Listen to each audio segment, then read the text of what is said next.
In the quest to recognize his good and hard work, the European-American University Commonwealth of Dominican African Region Operations took a step after observing the press works and achievement of Jerry Nwakobi and awarded him a doctorate degree. Speaking at a press briefing in Lagos on Wednesday, 10th April, the real estate developer Jerry Nwakobi said his greatest challenge as developer was unstable power supply and lack of good roads by the Nigerian government. He said that corruption has been the key factor while Nigeria remains undeveloped. Because of the way we respect the ones who came before, it makes the younger ones not to waste their time trying to discover anything, because the man who did something good, no one is recognizing him. He joins the bandwagon. How much can a man make?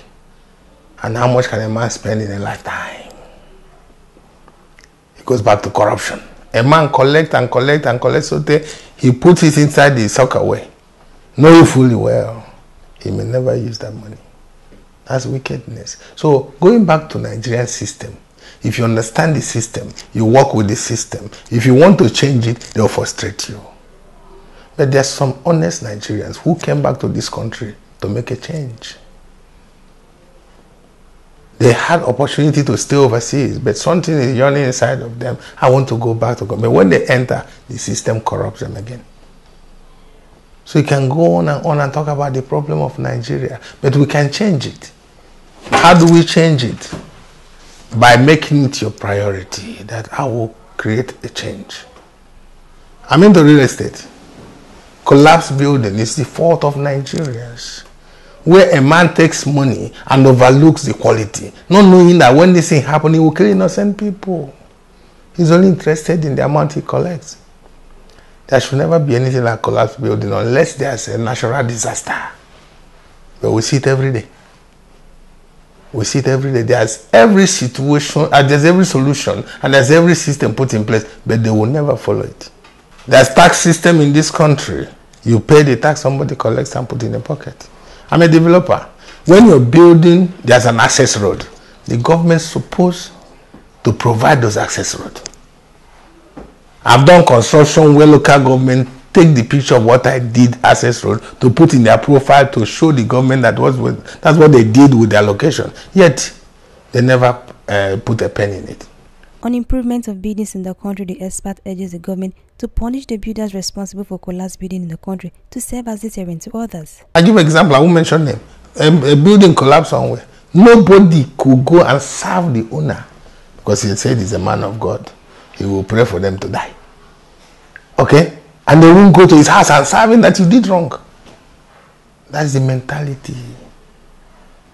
So we put fear in ourselves. And that fear stops us from doing the right thing. And if where fear stops, corruption comes in. Yes, the building is bad. I want you to write that it's good. This is the amount I give you. And as you're talking, your supervisor calls you, collect that money and come back. You cannot change this country. Who says so? Rome was not built in a day. They will say we rule until our children start ruling you. Because I suffered. We must pay for others to enjoy. They say when preparation meets opportunity, it becomes luck. Or when preparation meets luck, it becomes opportunity. I still have the intention to run. But when I consider what was going on and I compare, I knew I was not ready. I'm not out, but I wasn't ready then. I take example like Donald Trump. Now, by the time he came out, he wanted to run. He realized that he was not ready. He went back. He came back again in 2012. He realized he was not ready. He went back. I'm a businessman. I must compare and contrast and see if I'm wasting my time or if I'm not ripe yet. No one forced me to back out, but I look at the terrain and realized I wasn't ready. I went back to reorganize myself and package for another time. Every venture is an experience. For the little time I was out there trying to campaign, I learned a lot of things. I look at Ben Bruce.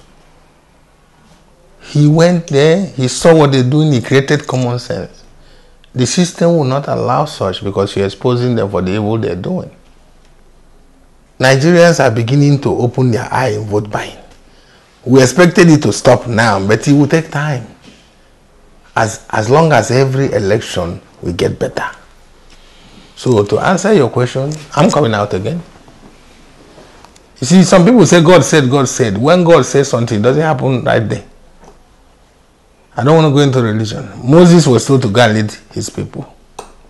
It took him 10 trials before Pharaoh can allow him to go.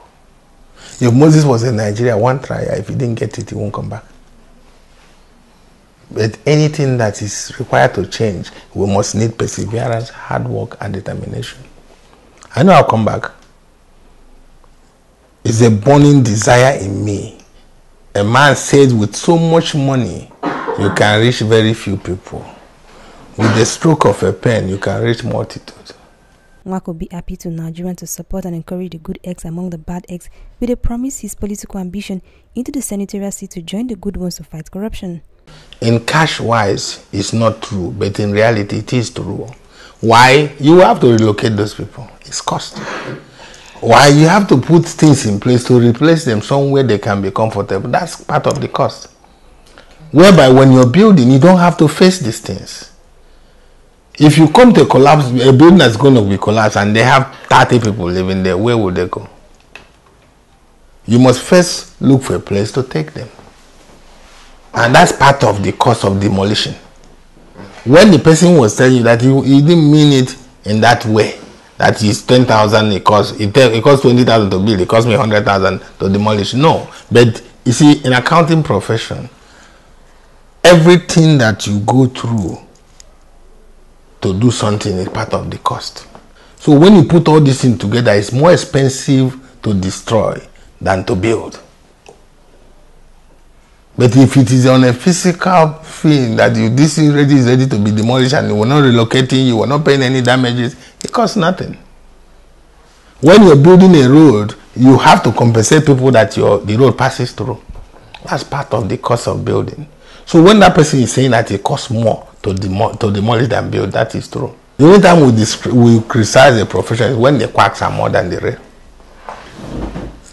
Pastoral title today has become a means of ripping people off. That's the truth.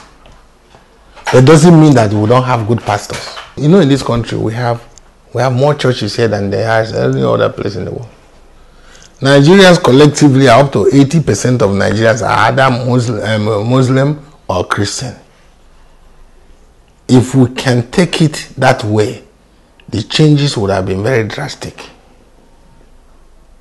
But we have 80% either Muslim or Christian, yet we have 90% corrupt people. So what is being preached? It's supposed to be the message we hear there will help us to change our place. Desmond Tutu fought for so many years to have Nelson Mandela released. When he was released, did you ever see him in one portfolio commanding one thing another? He has done his job. In Nigeria, pastors that fought that much would want to be the chaplain for the Aso Rock. And sometimes we misunderstand this blessing.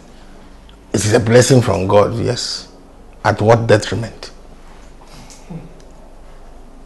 So, I can sit here and tell you about pastoral people. I am one. I am ordained pastor. I didn't buy my own. I went to school. But when you go into it, you find out that all that call themselves pastors are not even ordained. So any little mistake, the news will carry it. A pastor rape a girl. Go and check that man, see if he's really a pastor. It's a calling, it's not things you choose. When God chooses a man, he tells you what to do. When you choose yourself, you begin to look for what to do. Jerry Nwakobi, in his closing remark with the press, insisted President Muhammadu Buhari remains Nigeria's greatest Messiah, who does not seek self-interest in his leadership. I sit here, I'm not saying it because I'm an APC member. I've always liked Buhari. I'm sorry to say that. I was very passionate when he was sworn in. I was there. I believe then the Messiah has come. Is Buhari an honest man? Yes, he is. But what about people surrounding him? Are they really honest? You see, in business, when you have a manager who is not managing people right, but he's a nice guy, when the company closes, we blame the manager because he's supposed to put the right people. That's what we are going through with Buhari. So if he said he's ashamed, he's right. If he says he's not happy, he's right. He may not be happy for the people he put in there. They're not doing what he asked them to do. A man that has ruled Nigeria for so long and had no empire of his own before he came back power, you can tell he's not interested in amassing wealth. Common gate man at the federal house who is very rich. And the man was a president and yet he was contempted. He was between 2015 and now. They've tried to make a politician out of him. And things are not working. So he has all the right to say he's not happy. They should, access road to any estate should be provided by the government, but the road inside the estate should be done by the developer. But the government will wait for the developer to put the access road and they come and start taxing the building they have contributed nothing to. Electricity should be taken to the point where the developers can take it from there. Government will not do that. You must go out and bring it, and yet they want to collect money. So in the industry, the biggest challenge is the government. They're not helping matters. They're not giving any incentive. They're not giving any bonuses. They don't care. In America, when you employ so many people, government gives you certain rebate for employing the unemployed. Nigerians don't care. So in the industry, the government is our biggest problem.